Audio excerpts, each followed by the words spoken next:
여러분, 제가 신학대학에서 학생들을 가르칠 때였습니다. 하루는 신학생들 몇 명이서 제 연구실을 찾아왔습니다. 신학생답게 성경 구절을 가지고 자기들끼리 열심히 열띤 토론을 하다가 깔끔한 결론이 안 나와서 제 연구실을 찾아오게 된 것이죠. 그 중에서 당돌하게 신학과 3학년 학생 하나가 저한테 이렇게 질문을 합니다. 교수님도 가족이 있으시죠? 그럼 있지. 너희들만 아는 아들이야, 둘이나 있다. 교수님, 그러면 가족들하고 살아가시면서 앞으로 얘들이 어떻게 될까? 앞으로 내 인생은 어떻게 될까? 뭘 먹고 뭘 입고 살까? 이런 걱정하시죠? 그럼 걱정하지. 어떻게 살면서 그런 걱정이 없을 수가 있냐? 저희들 보기에는 그런 걱정 제일 안 하실 것 같은 분이 교수님이라 저를 찾아왔다는 겁니다. 제가 이걸 뭐 좋게 봐야 될지 모르겠는데 그냥 웃으면서 그래, 질문이 뭐냐 물었습니다. 교수님 방금 말씀하셨잖아요. 사람이 살아가면서 무엇을 먹을까, 무엇을 마실까, 무엇을 입을까 걱정이 없을 수가 없다고 하셨잖아요. 그럼 당연하지. 그런데 왜 예수님은 성경을 읽어보다 보면 무엇을 먹을까, 무엇을 입을까, 무엇을 마실까 이런 걱정하지 말라고 하셨습니까? 왜 예수님은 그렇게 말씀하셨지요? 이러면서 오늘 본문 25절을 딱 저한테 펼치는 겁니다. 여러분, 오늘 25절 말씀이 바로 그렇지요. 예수님께서 무엇을 먹을까, 무엇을 마실까, 몸을 위하여 무엇을 입을까 염려하지 말아라 이렇게 말씀을 하셨습니다. 자, 여러분이 저라면 여러분은 어떻게 대답을 하시겠습니까? 사람이 염려가 없을 수가 없는데 왜 예수님은 무엇을 먹을까, 마실까, 입을까로 염려하지 말라 이렇게 말씀을 하셨을까요? 오늘이 어느덧 올해 마지막 주일입니다. 참 올해 정말로 다사다난한 한 해를 보냈습니다. 특히 코로나19의 광풍 때문에 온 세계가 고통을 당하고 있습니다. 이 코로나의 광풍이 언제쯤 멎어질까? 내년에는 어떻게 될까? 내년에는 좀 먹고 사는 문제가 좀 더 올해보다 편안해질까? 이런저런 염려가 우리 속에 없을 수가 없습니다. 그런데 왜 예수님은 이 세상에서 우리와 똑같은 육신을 입고 살아가셨던 예수님은 이런 걸로 염려하지 말라 이렇게 말씀을 하셨을까요? 오늘은 이 질문으로 올 한 해 반성하고 또 새해를 계획하면서 우리 인생에 정말로 없을 수 없는 염려의 문제를 극복하는 방법에 대한 말씀의 교훈을 살펴보도록 하겠습니다. 자, 여러분, 맨 먼저 생각할 점은 우리가 하고 있는 염려는 그 정체를 가만히 살펴보면 누리는 게 참 많아서 염려가 찾아온다 하는 겁니다. 그렇습니다. 우리가 염려하는 것의 대부분은 누리는 것이 많아서 찾아오는 경우가 거의 다이라고 할 수 있습니다. 본문의 말씀대로 하면 무엇을 먹을까, 무엇을 마실까, 무엇을 입을까에 대한 그런 염려가 참 많습니다. 그런데 여러분, 본문을 다시 한번 정확하게 읽어보십시오. 오늘 본문 말씀은 먹을 수 있느냐 없느냐, 마실 수 있느냐 없느냐, 입을 수 있느냐 없느냐에 관한 생존의 문제가 아닙니다. 먹을 수 있느냐 없느냐는 생존에 관한 문제인데 오늘 예수님이 예를 드신 것은 무엇을 먹을까, 무엇을 마실까, 무엇을 입을까 이 말씀은 먹을 것이 많은데 그 중에서 무엇을 선택할까, 입을 것이 많은데 그 중에 무엇을 입을까 하는 선택의 문제입니다. 생존의 문제와 선택의 문제는 차원이 다른 문제지요. 그런데 여러분 한번 가만히 생각해 보십시오. 우리가 참 살기 좋은 시대에 살고 있습니다. 우리는 많은 것을 이미 먹고 마시고 입고 있습니다. 그것 중에서 선택에 관한 것으로 우리가 주로 염려하지 먹을 것 자체가 없거나 입을 것 자체가 없는 생존의 문제를 우리는 염려하는 경우가 거의 없습니다. 물론 저는 이 코로나 상황에서 힘들게 어렵게 살아가는 분들에 대해서 가볍게 여기고자 하는 마음은 추호도 없습니다. 그러나 지금 이 예배를 드리는 여러분들은 어떤 문제로 염려하십니까? 생존의 문제입니까? 선택의 문제입니까? 대부분은 선택의 문제가 많습니다. 여러분의 과거를 한번 생각해 보십시오. 과거는 생활 패턴이 참 단순하고 단조로웠습니다. 그래서 선택할 것이 별로 없었습니다. 그저 대부분이 자기가 사는 마을에서 태어나서 특별한 일 없으면 그냥 죽을 때까지 그 마을에 삽니다. 한 마을에 살고 학교를 가도 다 마을 친구들하고 내내 같은 학교를 다닙니다. 친구들도 다 그 동네 아이들입니다. 그렇죠? 노는 아이들도 다 그 아이들입니다. 하는 직업은 대대로 우리나라는 농사를 지어왔으니까 할아버지, 아버지 짓던 그 전답을 받아서 그냥 거기서 계속 농사 짓는 겁니다. 심지어는 결혼할 때도 그냥 그 마을이나 좀 가까운 마을에 그냥 연령대가 비슷한 분들끼리 그냥 중매해서 결혼하는 경우가 대부분이었습니다. 그러니까 과거의 우리의 삶은 선택지가 별로 없는 아주 단순한 그런 삶이었죠. 그런데 요즘에는 어떻습니까? 선택의 폭이 너무 넓었습니다. 선택지가 너무 많습니다. 그래서 염려합니다. 요즘 코로나 때문에 외식을 못하지요. 여러분들도 아마 댁으로 이렇게 주문을 해서 집에서 배달 음식을 많이 드실 겁니다. 얼마나 쉽습니까? 그냥 핸드폰에다가 이렇게 몇 번 누르면 바로 집으로 배송이 되어 옵니다. 뜨끈한 음식이. 그것도 빨리 오죠. 이른바 총알 배송입니다. 근데 그러다 보니까 너무 선택할 게 많습니다. 오늘 저녁에 뭐 먹지? 한식을 먹어야 되나? 양식을 먹어야 되나? 뭐 이탈리안을 먹어야 되나? 분식을 먹어야 되나? 저도 이제 배달 음식 시켜 먹는 경우가 있는데요. 애들이 묻습니다. 그럼 제가 늘 말합니다. 야, 그냥 너희들이 먹고 싶은 거 먹어라. 아빠는 그냥 아무거나 먹어도 된다. 아빠, 한식 먹을래? 양식 먹을래? 물어보는 게 귀찮습니다. 선택지가 너무 많으니까 도대체 뭘 선택해야 될지가 어려운 그런 지경이죠. 알아서 시켜라. 아빠는 아무거나 먹어도 좋다. 이렇게 말합니다. 그래서 너무 선택지가 넓으니까 요즘에는 이른바 결정장애 이런 단어가 등장했습니다. 결정을 하기가 너무너무 주저한다. 결정에 장애가 있다. 여러분 그렇습니다. 잘 한번 생각해 보십시오. 선택지가 많다 하는 말은 우리가 누리고 있는 것이 그만큼 많다는 뜻입니다. 누릴 수 있는 게 제한되어 있으면 선택지도 제한되는 겁니다. 많은 것을 선택할 수 있다는 건 그만큼 우리가 많은 것을 이미 누리고 있기 때문에 가능한 일입니다. 이걸 선택하자니 저게 더 좋아 보이고 저걸 선택하자니 이것에도 욕심이 나고 그러다 보면 생각이 많아지고 욕심이 많아져서 선택하기가 어려운 거죠. 그렇습니다. 이런 선택의 문제를 놓고 염려하는 건 사실 어떤 면에서 보면 엄밀하게 사치라고 할 수 있습니다. 우리의 삶에는 사치스러운 염려가 얼마나 많은지 모릅니다. 자, 염려의 정체가 그렇다면 이제 염려의 대상에 대해서 한번 생각해 봅니다. 우리가 어떤 일로 염려합니까? 여러분 사실은 우리가 염려하는 대상이 아주 크고 중요한 일이 아니라 작고 사소한 일일 경우가 상당히 많습니다. 예를 들어서 부모님들은 늘 자녀들 때문에 공부 때문에 참 걱정이 많습니다.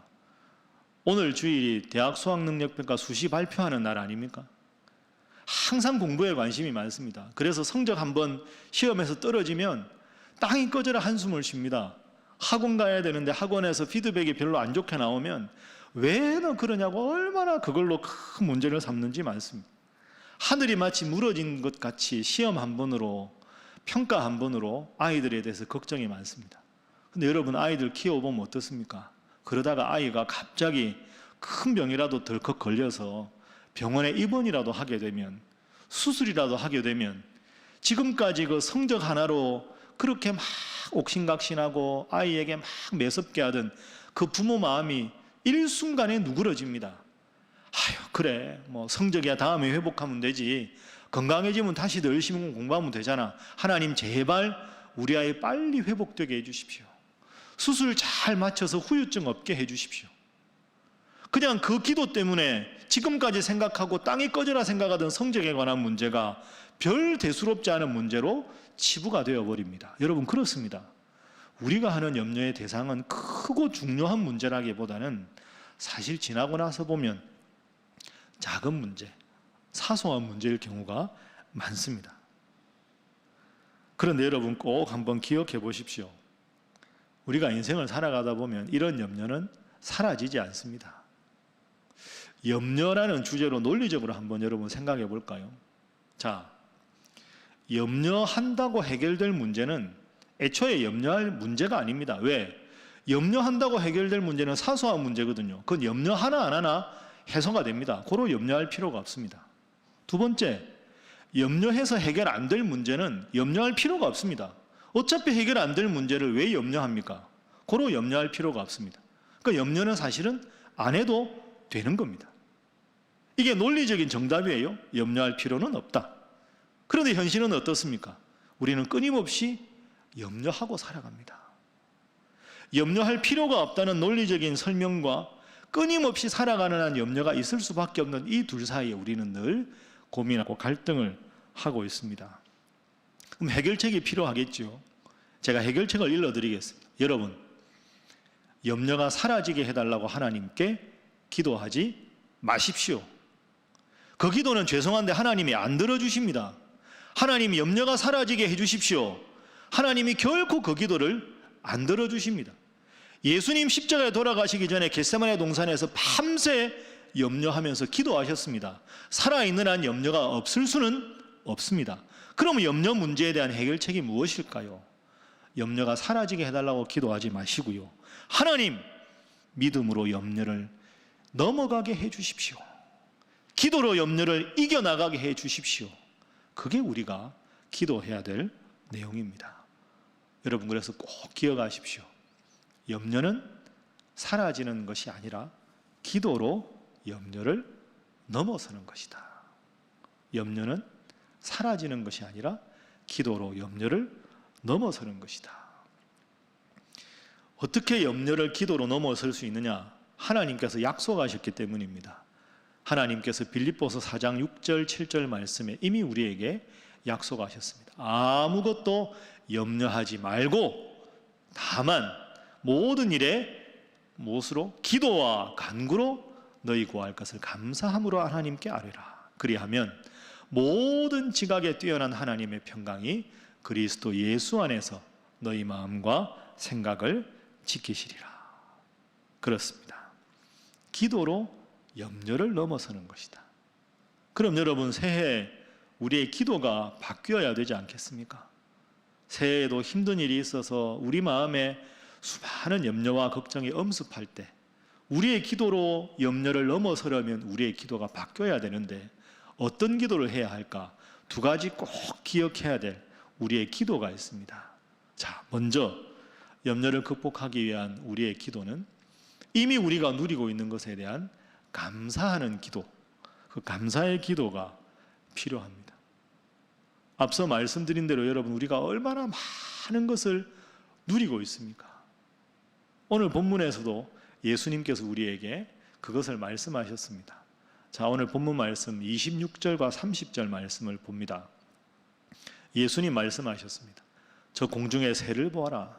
심지도 않고 거두지도 않고 창고에 모아 들이지도 않지만 너희 하늘 아버지께서 기르시지 않느냐? 저 공중의 새보다 너희가 더 귀한 존재가 아니냐? 30절 말씀. 오늘 있다가 내일 아궁이에 던져지는 들풀도 하나님이 이렇게 잘 기르고 지키시는데 너희들을 하나님이 지키시 않겠느냐? 믿음이 작은 자들아. 이렇게 말씀을 하셨습니다. 그렇습니다, 여러분. 우리는 이미 많은 것을, 너무나도 많은 것을 누리고 있습니다. 여러분, 과거에 여러분이 누리던 것과 오늘 이 시간에 여러분이 누리는 걸 한번 잠깐 생각해 보십시오. 얼마나 감사하고 얼마나 많은 것을 누리고 있습니까? 사실 생각해 보면 우리가 사람으로 태어나서 믿는 사람으로 살아가고 수없이 많은 것을 누리고 죽음의 문제도 저 천국으로 하나님께서 우리를 인도하실 것 생각하면 얼마나 이게 감사할 일입니까? 많은 것을 누리고 믿음 생활을 하고 있는데 우리는 그것에 대해서 감사하지 못하고 살아갑니다. 여러분, 제가 책 한 권 소개하겠습니다. 데이빗 제이 스미스라는 사람이 쓴 지구가 100명의 마을이라면, 저는 책이 있습니다. 저 유튜브 같은 데 보면 영상으로도 아주 많이 나와 있습니다. 지구가 100명의 마을이라면. 저 데이빗 스미스라는 분이 아이들을 가르치는 선생님입니다. 수십 년간 아이들을 가르치다 보니까 우리가 지금 살아가는 이 세계에서 내가 지금 어떤 삶을 살아가고 있는가를 좀 더 쉽게 아이들에게 설명을 하고 싶어서, 지구의 온 인구가 만약에 100명이라면 100명 중에서 나는 어느 위치에 있는가 하는 것에 대해서 쓴 책입니다. 저 책을 쓰는 당시의 인구하고 오늘날 지구의 인구가 좀 다르지요. 저 당시는 약 지구 인구가 72억 명 정도일 때, 여러분 오늘 이 시간에 대략 이 지구상에 살아가는 인구가 77억 명 정도 됩니다. 그러니까 조금 편차가 있지만 그 책에 나오는 제가 몇 가지 통계를 한번 여러분들에게 일러드려 보겠습니다. 얼마나 많은 걸 누리고 계신지 한번 생각해 보십시오. 지구상에 100명이 사는 마을이라면 이 전 지구상에 있는 사람들 중에서 기독교인은 33명, 19명은 이슬람교인, 13명의 힌두교인, 6명은 불교인이랍니다. 자, 그럼 우리가 누리고 있는 거 생각해 볼까요? 100명이 사는 마을이라고 할 때 이 지구상에 20명은 지금 영양실조 상태입니다. 그리고 1명은 너무 배가 고파서 생사의 가로에, 기로에 있습니다. 그런데 역설적으로 비만인 사람이 15명입니다. 그게 지구의 현실입니다. 여러분 지금 설교를 듣고 있는 여러분들이 만약에 주식이나 은행 예금 계좌를 가지고 있다면, 은행 계좌를 가지고 있다는 사실만으로 여러분은 상위 30%에 속합니다. 지금 현재 18명의 사람들은 하루에 1,000원도 안 되는 돈으로 살아갑니다. 하루에 2,000원이 안 되는 돈으로 살아가는 사람들은 대략 53명 정도, 절반 이상이 하루에 2,000원이 안 되는 돈으로 살아갑니다. 자동차를 소유하고 계십니까? 자동차를 소유한 사람들은 100명 중에서 7명. 집에 컴퓨터를 사용하는 사람도 100명 중에 7명. 그 중에서 인터넷을 사용할 수 있는 사람은 100명 중에 3명밖에 되지 않습니다. 중등교육, 중고등학교 중등교육을 받은 사람도 100명 중에 7명. 그 중에서 대학 졸업장을 가지고 있는 사람 100명 중에 1명입니다. 그런데 아예 글자를 읽을 줄 모르는 사람들이 100명 중에 14명입니다. 만약에 여러분이 냉장고에 여러분의 음식을 보관하고 옷장에 여러분의 옷을 넣을 수 있고 잠을 침대에서 주무시고 비바람을 막을 수 있는 지붕이 있는 집에 살아간다 하면 여러분들은 상위 25%에 속합니다. 이런 통계가 책 한 권에 쭉 나옵니다. 결론이 이렇습니다. 아름다운 지구 마을에 살고 계신 당신, 당신이 가지고 있는 것에 감사하십시오. 여러분 어떻습니까? 우리는 참 많은 것을 이미 누리고 있습니다. 하나님 은혜입니다. 여러분 꼭 기억하십시오. 은혜를 은혜로 고백하며 살아가는 것이 믿음입니다. 은혜를 원망과 한숨으로 염려로 살아가는 것이 불신앙입니다. 새해에는 우리가 누리고 있는 많은 것에 대해서 은혜를 은혜로 고백하는 믿음 있는 우리 살아가는 신일의 모든 성도들이 되시기를 주님 이름으로 축복합니다. 자, 염려를 극복하기 위한 우리의 또 하나의 기도가 있습니다. 좀 더 적극적으로 먼저 그의 나라와 그의 의를 구하는 기도가 우리에게 필요합니다. 앞서 25절 말씀 여러분 기억하시죠? 예수님께서 말씀하셨습니다. 무엇을 먹을까, 무엇을 마실까, 무엇을 입을까 염려하지 말라. 그 중에서 목숨이라는 단어가 나옵니다. 여러분 우리의 인생에 제일 중요한 게 목숨 아닙니까? 목숨. 목숨을 영위하기 위해서 우리는 입고 먹고 마십니다. 그런데 한번 생각해 보십시오. 이 지구상에서 우리가 살아가는 인생은 기껏 오래 살아야 100여 년 정도입니다. 그런데 하나님 우리에게 영원한 영생을 약속해 주셨습니다.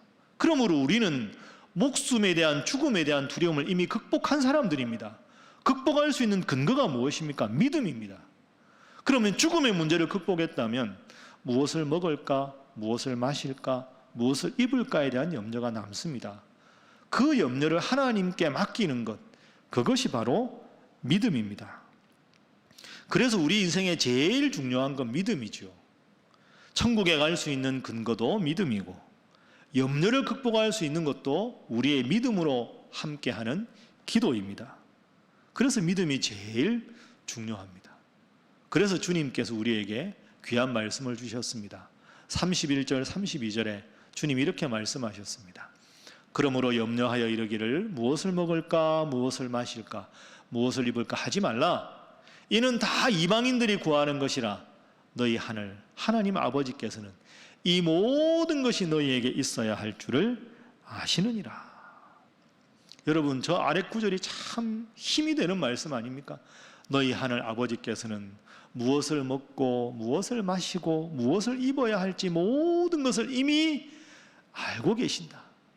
그러면 더 적극적으로 우리가 해야 될 기도가 뭘까요? 하나님이 다 알고 계시니까 그게 바로 33절 주제구절입니다. 그런즉 너희는 먼저 하나님의 나라와 하나님의 의를 구하라.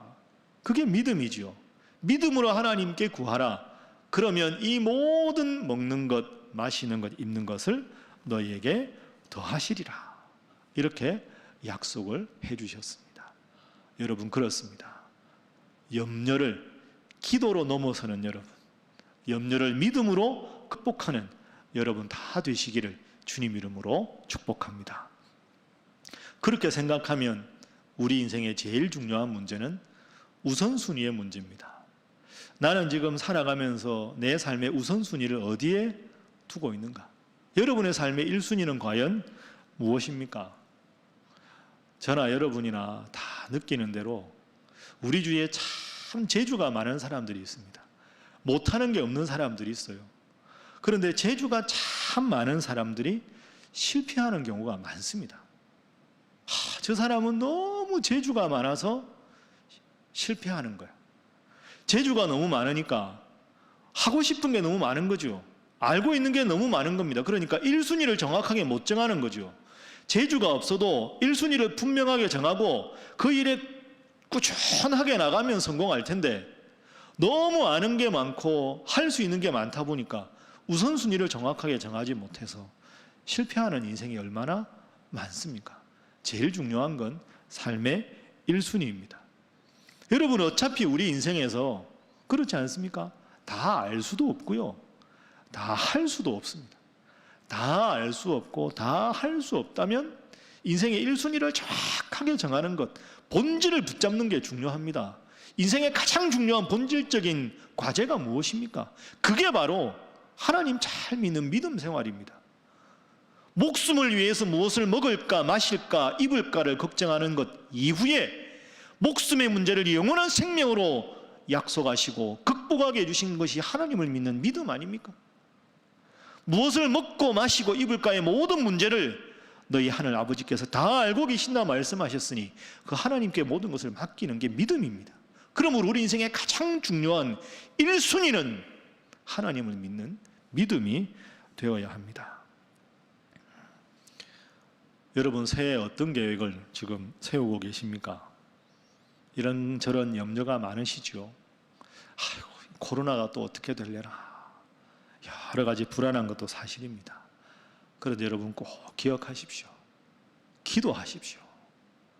염려와 걱정을 기도로 넘으십시오. 기도가 염려의 해결책입니다. 일주일의 시작은 주일입니다. 주일에 하나님 앞에 삶을 드리고 예배 잘 드리는 것으로부터 한 주를 시작하는 새해를 한번 맞이해 보십시오. 재물도 하나님의 것입니다. 하나님의 것을 먼저 구별해서 하나님 앞에 즐겁게 드리는 일부터 시작해 보십시오. 그리고 일상은 그 나머지로 하나님 앞에서 기쁘고 즐겁게 최선을 다해서 한번 살아가 보십시오. 세상 일에 대한 걱정과 근심을 1순위에 놓지 마십시오. 염려를 기도로 극복하는 거지요. 염려가 여러분의 마음에 찾아올 때마다 하나님, 기도합니다. 제 마음, 제 형편 하나님 다 아시니 기도로 염려를 극복하기를 원합니다. 주님, 저와 함께 해주십시오. 그렇게 기도해 보십시오. 하나님이 여러분과 함께 하실 겁니다.